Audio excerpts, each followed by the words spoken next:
So I'm here with Carmen.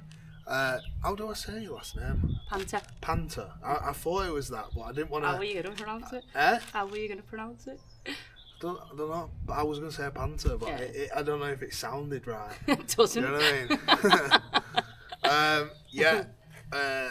We're a bit late on this, aren't we? Yeah, a bit of a delay. A bit late. We're trying to get the timings together. But yeah, review of abs. Your first abs comp. Yeah. How do you think it went? You know what? Like, initially, I think you knew I was a bit like, oh, that was a lot. It was a lot to take on. Yeah. But now there's a few weeks past. I'm made up of it. Yeah. The kind of like the roller coaster I went through, following it and during it and just before it. Now I've had a bit of time to reflect and get my head around it all. I think I smashed it for like 100%. For like the difference in the two competitions I've done. I think I held my own. Oh, you know? 100%. Like you're it's a tough one because in terms of strength, you're nowhere near a novice, but experience, you're a novice. Yeah, absolutely. So you're in that weird grey area of like you're stronger, so you can accelerate past all these like beginner type comps, but you've also not got the comp experience to know what it's like. And you've jumped from a regional comp to an abs div 1 and done really well, which is and it was a really big comp as well, weren't it? It did feel it, yeah. Different, weren't it? Yeah. A lot of competition out there, but and but I mean that's how you get better, I think. Like it's definitely made me feel hungrier. Yeah. So more hungry, whatever you say. But you know, to go into that like after the previous comp I'd done as my first comp, and like you say, as an athlete within the sport, I'm brand new to it. Yeah. You know, I might have done training before, but this sport is brand new. So that in itself, I felt like, oh my God, I don't really know what I'm doing, but I did. Yeah. And like you say, the strength is what gets me through. But now what that competition's made me want to do is like get better as a powerlifting athlete. Definitely. You know, Definitely. and I can even feel it now, like the training, the program. It's like something locked in following that competition where I'm like, oh, okay. There's levels in there. Yeah. And you've been exposed to higher levels, and then that makes you want to get better, doesn't it? 100%. Like I've left it and I've looked at like girls that are lighter body weight than me, moving bigger weights, girls that are similar age group to me, moving less weight but still moving it in a way that I'm like, I want to be like that. So it's just like being surrounded by people, and it's not about age or anything. It's just about holding what I can do on the platform, and just doing what I can. Obviously I was a bit gutted that there were a couple of red lights and a couple of lifts that I didn't make, but like, you know, initially I was like, oh, and it did send me into a bit of a hole, but I'm glad I've worked through that. You know, it's not kept me in a hole, it's made me go, right, okay, that was a hole, get out of it. I think as well, like getting those red lights makes you realise what you've got to actually work on. Yeah. Like rather than just getting gifted lifts, like you're not going to come back to the gym and go, right, I need, for you, for example, you got a bad habit of ramping up your legs, haven't you, from CrossFit, from cleaning.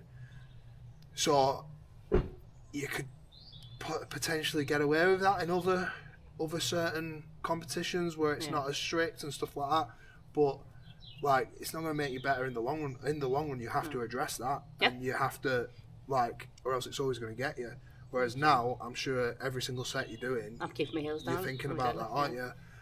And your squats, like today, like you've just been doing pause squats, they're better than your actual squats. You're getting used to being in that position now.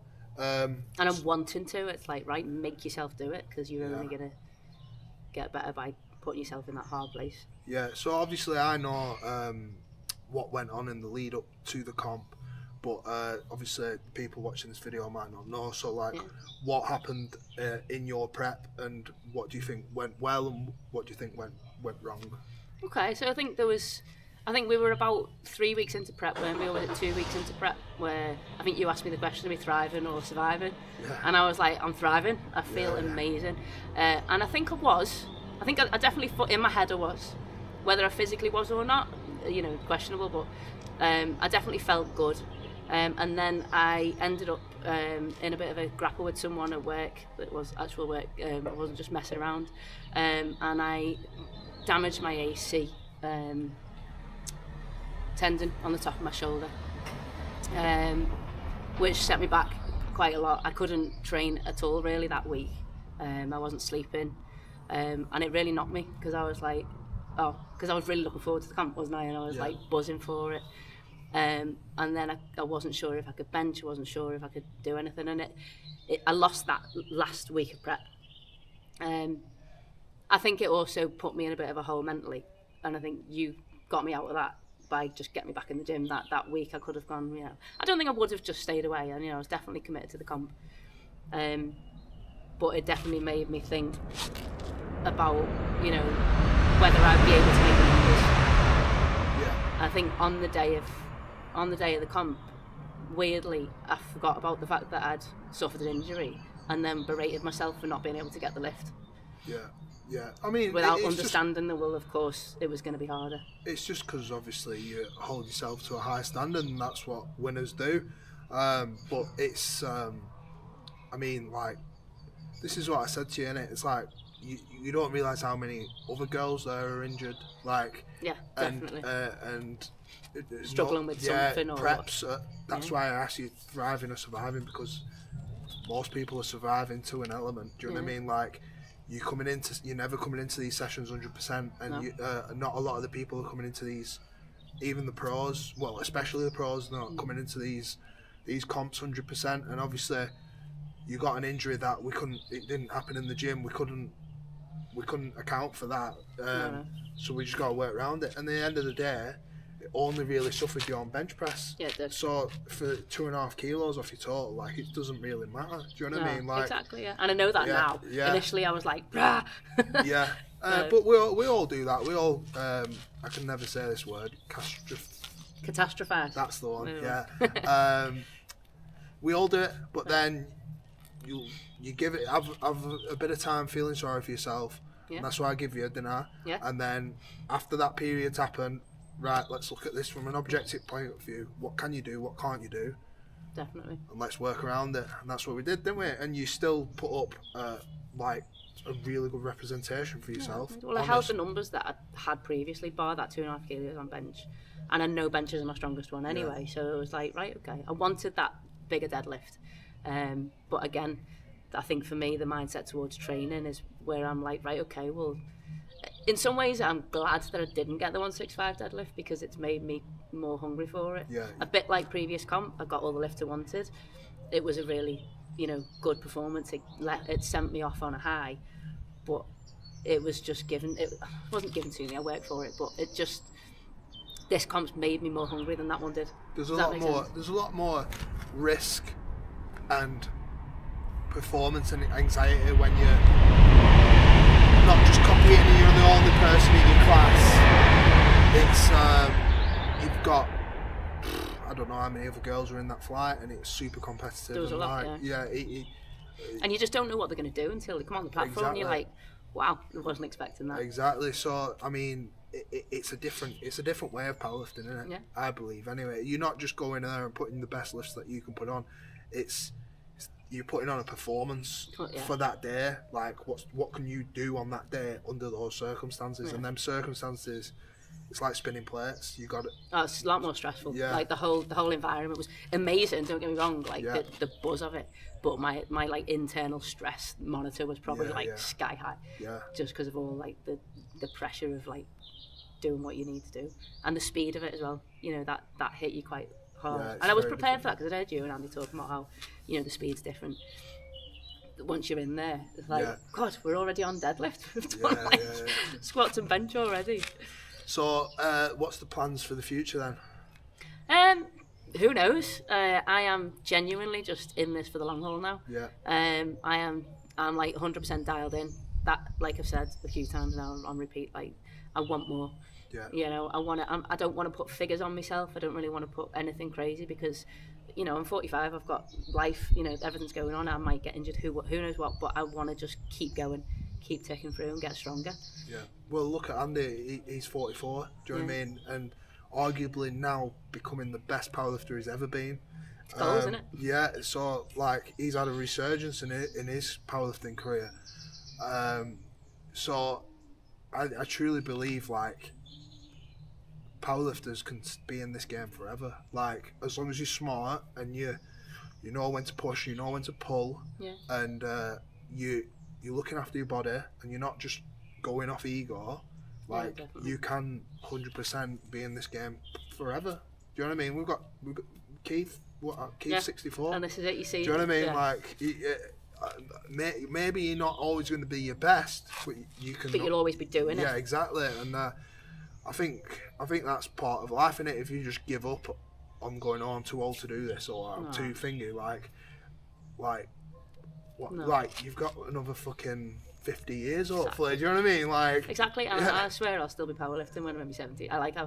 This is me committed to, and I've said this to you, like I've not committed to a sport in this way mentally before. Like, you know, different things, you dabble, you move here, and you know, there's something about this that's made me go, you know, I could do this. There's no fear of you getting too old for it, because the weight adapts with you, or you get stronger and you can just keep shifting weight. And we all know as you get older, lifting is the best thing for you to do, isn't it? Yeah, well, I think, me personally, I think there'll be a point where I've snapped everything on my body. But I've already thought of my game plan. I'm just going to try, as I get older, to hit the numbers that I could do in my prime, but just wear equipment. So, like, I'll just strap yourself together. Like, I'll start doing single ply, multi-ply, whatever, just to see there's if an option I can for everyone. but that's the thing, innit? Like, I can just change my goals. Of course you can, and that's the beauty of it, isn't it? So yeah, I think there's so many ways to lift weight and move weight that you can just keep doing it and adapt it. Yeah. And again, like, you know, to answer your question, my end goal is just to remain strong. Yeah. You know, and keep being able to move and shift stuff and perform well in comps, because I do want to do more comps. Yeah. I've not got any booked at the moment, and that's okay. I'm all right with that. Yeah. I think now take some time to build so that I can come back with a surety that I'm going to move more next time. Have you got something in mind, or something coming up that you're eyeballing, or you're just going to literally just play it by feel? I think I'll be waiting for the next abs one that I can do. Yeah, yeah. The BPU Brits in July, but I just don't think that's soon enough. I don't need it. Yeah. I'm not, and I, you know, even if it's 12 months time, I want to give myself time to really build and really focus on, you know, my training and the training style, really, because it is still new to me. Like it was September last year I came here. Yeah. And so I'm learning the sport. Definitely. Yeah. And I want to get my head around the training style and get good at it, so that I can perform well. And what have you found different training in like a powerlifting gym? Yeah. Like what's different, do you think? It's just the people, isn't it? Yeah. You know, it's rough, it's dirty, it's ready, it's like everyone loves each other, everyone supports each other. It's just the community, I don't know, like first of all, you know, I've got a CrossFit background, so that's very much about community. So I've had that previously, but there's a lot, it's just different. There's something about being in this place where it's the danger of people having that weight under them, and everybody knows that is a dangerous moment, and we all just get in there and help out, and it's like, it's the ultimate sport network. It really is. I mean, you've got, you see who people are under stress, don't you? Really, it's raw. Like you see, anyone can have a front and thingy, but you can't hide it. When it's real, isn't it? And you see who someone is. There's no hidden egos. Yeah. There's no egos, because I think if you came into, I mean, I'll talk about Alliance specifically. I'm not trained in any of the powerlifting gyms, but you know, there's plenty of people in mainstream gyms where you can, you know, pump loads of weights out and great, but there's something about being in that place where you wouldn't be able to do that in there. No. You know, because everyone's so raw and honest with each other that you'd stick out like a sore thumb. You just get found out, don't you, immediately. If you come in with any sort of preconceived ego or anything, they don't last to get. No, and there's something beautiful about just being able to be your authentic self in there. Like, there's no, like, I don't know, you know what I mean, don't you? Oh, you know, it's not like you say, there's no mirrors anywhere, there's no one like taking selfies, it's just filming yourself so you can watch your lifts back. Yeah. To critique yourself, if anything, and that's what it's for. It's not, you know. It's mostly all on my WhatsApp.